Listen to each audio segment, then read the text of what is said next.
Querido público de la Octava y Radio Centro, estamos en la recta final del proceso electoral federal 2023-2024. Está ya por terminar ese proceso formalmente y pues el Tribunal Electoral del Poder Judicial de la Federación desechó el día de hoy, este lunes, los juicios de nulidad de la elección presidencial que interpuso Xóchitl Gálvez, aunque hubo varios votos particulares. El día miércoles se realizará la declaración de validez de la elección y el jueves se le entregará su constancia de mayoría a Claudia Sheinbaum Pardo. Además, el INE también deberá asignar las diputaciones federales y senadurías plurinominales antes del 20 de agosto, debido a la polémica alrededor de la sobrerepresentación. Es muy probable que el acuerdo del INE dé inicio a una batalla legal que se deberá dirimir en el Tribunal Electoral también. Con esto, bueno, pues el día 28 de este mes se dará ya por concluido, como les decía, formalmente el proceso con la asignación de los plurinominales.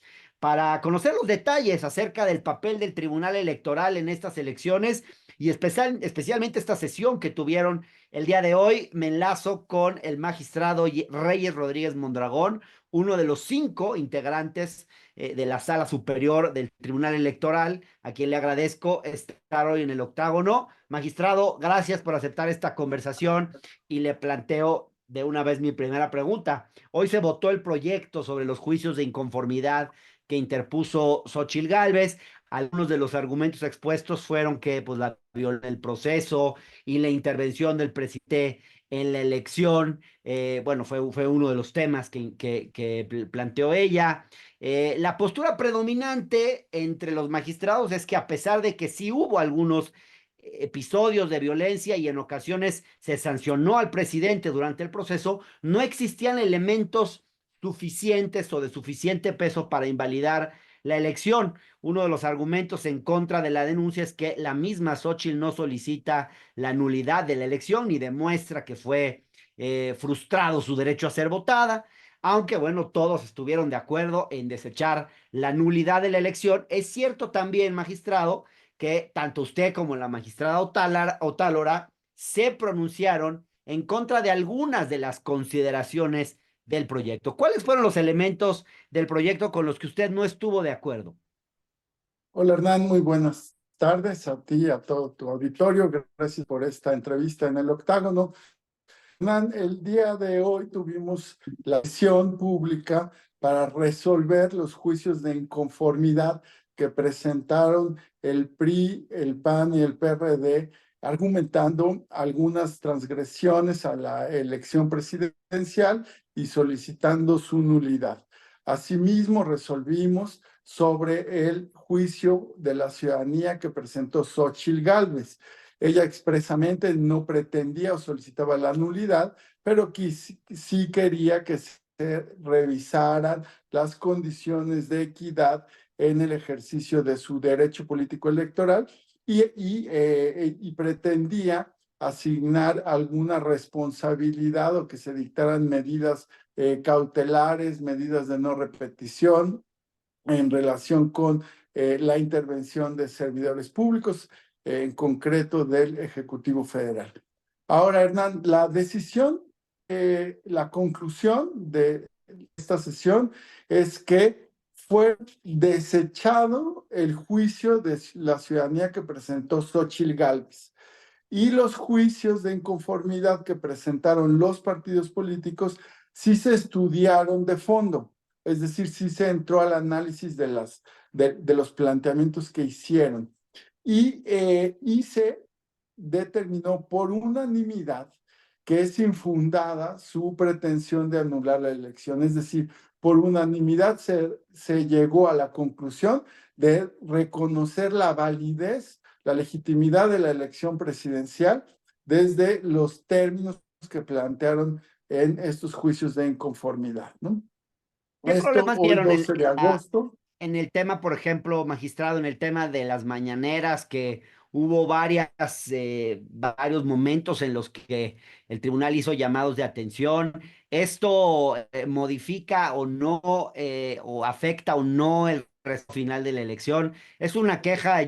Por ejemplo, ayer afuera de línea había manifestantes que decían que uno de los temas clave había sido justamente la participación, la interferencia del presidente a lo largo de todo el proceso. ¿Qué discutieron en el tribunal y cuál fue su postura? Sí, Hernán, fue uno de los motivos de discusión, de deliberación en la sesión de hoy, porque así lo plantearon los partidos, que hubo durante la elección presidencial algunas conferencias de prensa en donde el presidente se refería a favor o en contra de partidos políticos o de las candidatas presidenciales. El juicio de hoy es independiente a todas las resoluciones que ya emitió la sala especializada y que confirmó la sala superior en relación con esas mañaneras, ¿verdad? Y entonces aquí lo que se pretendía es reconocer que había una violación sistemática y que sí había una injerencia en la elección presidencial o que no lo había. Ujú. Las diferentes posturas se expresaron. La de la mayoría, que no hubo una intervención sistemática, refiriéndose a 34 mañaneras en las que se podían detectar este tipo de expresiones a favor o en contra de partidos o de las candidatas. Son Y, bastantes. y, y, y bueno, pero dijeron no es sistemático porque solo representan un 9% de todas las conferencias matutinas que podría haber tenido el presidente de la República durante el año electoral. Ahora, la minoría, fue mi postura, también la magistrada Yasmín Tálora, diferimos de ese juicio de valoración y argumentamos que sí fue sistemática. ¿Por qué? Porque no tomamos como referencia que solo fue 34 mañaneras, un 9% de las 165 que tuvo durante un año, sino que partimos de una obligación constitucional para que como servidor público no puede, digamos, expresar preferencias político-electorales en los ejercicios de comunicación gubernamental. Sí. Esos ejercicios son legítimos, claro, y son necesarios para la comunicación de las políticas gubernamentales, pero el 134 lo que establece es un estándar alto que prohíbe expresiones que puedan mostrar parcialidad Sí, sí, o sí. violentar la neutralidad. Y entonces nada más termino, Hernán, dijimos, sí fue una violación que se registró, que constó en sentencias, que es sistemática porque en realidad pues, debieron ser 0 conferencias, ¿no? Y por lo Ajá. menos en el proyecto se referían a 34. Ahora, en lo que coincidimos, la mayoría y la minoría, es que esa intervención no fue determinante para decir que se anule la elección por violación a la equidad y a los principios de neutralidad. Claro. Ahora, magistrado, ¿qué está pasando en el tribunal? Hoy vimos un debate acalorado por momentos y hemos visto también que en algunas de las decisiones clave hay un voto dividido que se comporta casi siempre de la misma manera. Usted y la magistrada Tálora votan por un lado, Felipe de la Mata, Felipe Fuentes y Mónica Fregoso votan por otro lado. Es como si en cuestiones clave, por ejemplo, el caso Saldívar, las sanciones al presidente por las mañaneras, la designación de la magistrada Claudia Valle, incluso hoy, hay voto dividido. ¿Cómo explica esto? ¿Está facturado el tribunal? Mira, sí, sí, como bien refieres, Hernán, las decisiones clave no se han tomado por unanimidad, muchas otras sí, un gran porcentaje, pero decisiones clave no. ¿Cuál es la diferencia? La diferencia es de criterio jurídico. Por ejemplo, mencionas la designación de la magistrada Valle, ¿no? La sexta magistrada para cumplir con el quórum de la sesión de hoy. Ajá. Bueno, la ley dice que tendría que nombrarse a la magistrada regional con mayor antigüedad en el cargo de magistrada. Hay 5 magistrados con la misma antigüedad. Entonces, y la ley dice, en su caso, la de mayor edad. Por lo tanto, el elemento diferenciador de quién correspondía era la magistrada de mayor edad, que no es Claudia Valle. Ahora, los magistrados de la mayoría decidieron que, habiendo 5 magistraturas con la misma antigüedad como magistradas regionales, se optara por la que tuviera mayor antigüedad en el Tribunal Electoral. Es un elemento que no está en la ley. Puede ellos interpretarlo así y bueno, esa es su posición, pero pues digamos, yo en una lectura más estricta de la ley, pues voté en contra de eso. Esto, por Ya veo. ejemplo, es una diferencia técnica de interpretación respecto de las conferencias matutinas. Prácticamente todas las sentencias en donde se confirmó que se violaba el 134 se votaron por unanimidad.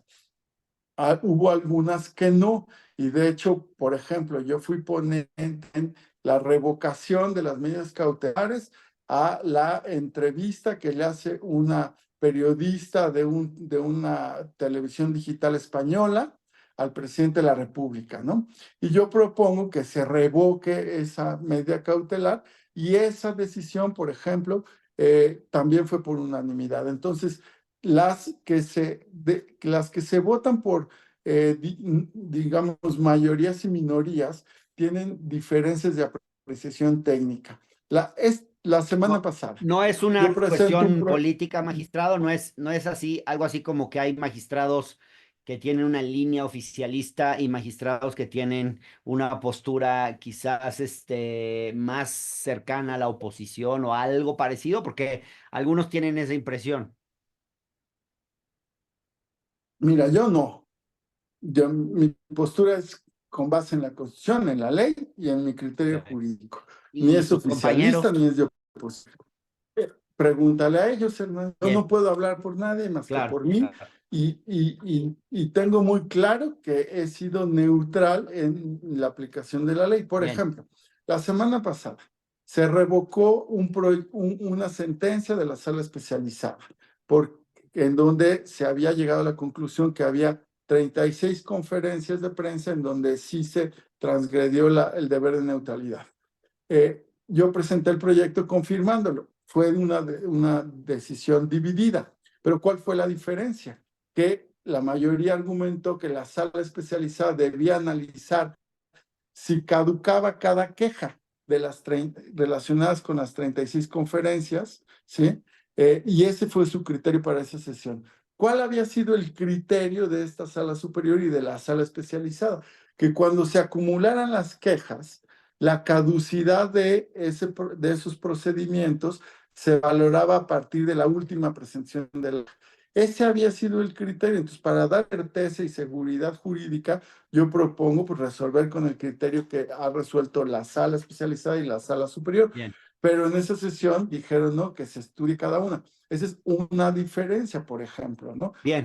Pero son técnicas. Sí, magistrado, tenemos un minutito nada más, pero, y Sí. sé que el tema es muy complejo, pero está la discusión sobre la sobrerepresentación que le va a tocar al INE en los próximos días. Algunos creen que debe hacerse una lectura literal del artículo 54 de la Constitución, otros que tendría que hacerse haber una resolución más ligada a lo que consideran que es el espíritu de la Constitución en este tema y de las leyes. En su opinión, ¿qué criterio debería prevalecer en este tema?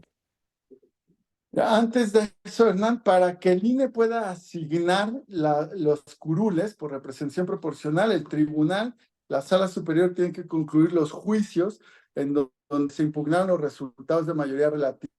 Esto va a suceder esta semana en el tribunal y el INE, ya que tenga los resultados y pueda computar cuántos asientos de mayoría relativa le toca a cada partido político, después procede a revisar la votación de representación proporcional y asignar los curules que le corresponden, 32 en el Senado y 200 en la Cámara Baja a partidos políticos. Una vez que hace esa asignación, tiene que valorar, porque así lo establece el artículo 54 constitucional, si los partidos políticos tienen más de 8% de curules contrastándolo con el porcentaje de la votación que obtuvieron en la elección de representación proporcional. Y entonces hace ese ejercicio, un ejercicio de asignación y luego un ejercicio de evaluar la sobrerepresentación. Entonces el INE lo determinará. Yo no puedo responder a tu pregunta, que es muy, muy pertinente, muy correcta, de estas dos interpretaciones, ¿cuál prevalecerá? Porque después de que decida el INE, es muy probable, como ya has visto, hay Claro. dos posiciones que son contrapuestas, que se presente un juicio, un Exactamente. recurso ante la sala superior. Y si el INE decide el 23 de agosto, que es su fecha límite, los partidos tendrán 48 horas para impugnar, contadas a partir de que se lleva a cabo la asignación y se toma la decisión en el Consejo General del INE. Y nosotros en la sala superior tenemos que resolver a más tardar el 28 de agosto, Hernán. Así que mi postura la vas a conocer el 28 de agosto y tu auditorio también. Los Bien, invitamos a seguir las sesiones. la conoceremos en su momento. Muchas gracias, magistrado. Gracias a ti. Buenas tardes a Buenas tu noches. auditorio. Hasta luego.